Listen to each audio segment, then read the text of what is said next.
Lancelot was riding with all haste back to Camelot. He had received a message from Vivian, the Lady of the Lake, telling him he must return to Camelot on this date, or else something terrible would happen. He pushed his horse as hard as he could. It was spotted with white, and Lancelot's spurs were bloody. But still, he pressed on. He barreled around a corner and saw Camelot in front of him, rising above the forest. It had been a year since he had been knighted and left, and since then he had been playing the knight-errant, going on adventures, righting wrongs, and gaining renown. He had stayed away from Camelot, partially because of the advice Vivian had given him, but mostly because of her.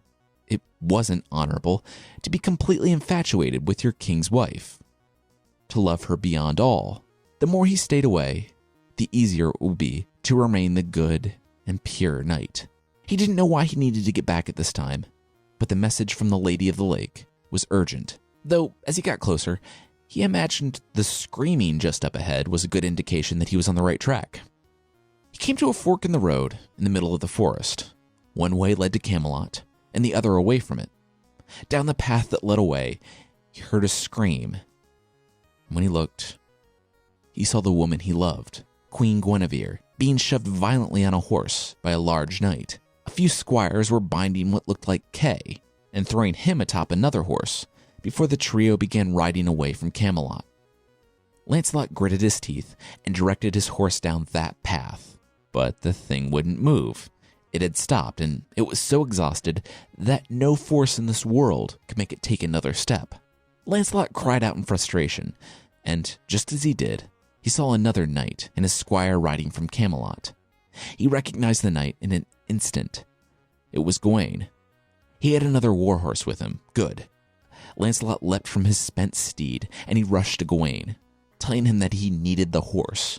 They had taken the queen. They needed to go after her. It probably would have helped for Lancelot to take his helmet off, or even to say that he was a knight of King Arthur's court. But he didn't. Instead, he just kept insisting that Gawain give him a horse. And if you're wondering, in the Middle Ages, horses were extremely expensive. It's like Lancelot is in one of those cop dramas, or he rushes up to someone in a Lexus and says, "Give me your Lexus," because a well-armored warhorse was probably more comparatively expensive than a modern-day Lexus. Gawain could see this knight in white armor clearly wanted to rescue the queen. He didn't know who it was, but it couldn't hurt to have help. Looking down at the road Guinevere had been taken, he told Lancelot that he could have the horse, but Lancelot didn't hear him, because he was already galloping after them.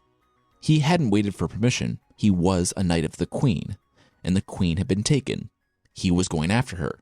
Gawain swore and turned to his squire, telling him to go back to Camelot and get as many knights as he could muster. Queen Guinevere had been kidnapped, and he was going after her. With that, he spurred his own warhorse on, only minutes behind this strange white knight, to find his queen. When Lancelot, Gawain, and the squire departed, Lancelot's old horse collapsed there on the road and died of exhaustion.